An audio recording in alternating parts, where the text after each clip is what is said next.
So about 1 in 3 people who endure a trauma go on to develop a post-traumatic stress disorder. The way that we really think about PTSD is that it's a syndrome of non-recovery, meaning that we all develop a belief structure about the ways that we experience ourselves, the world, other people, and after enduring a trauma or a horrific event, it becomes very difficult to reconcile that trauma with our pre-existing beliefs.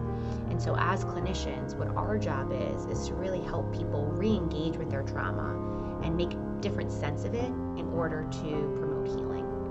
In our practice, we do that through 3 evidence-based treatments: prolonged exposure therapy, cognitive processing therapy, and EMDR. So with prolonged exposure therapy, it's a behavioral treatment that really helps folks access not only their fear of the trauma memory, but also external fears around it, external trauma triggers.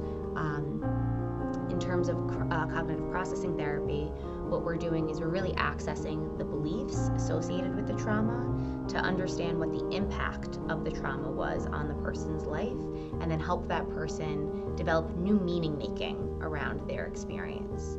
And then with EMDR, what we're doing is we're using grounding techniques while engaging with the trauma to help correct both the physiological and the psychological impacts of that trauma experience.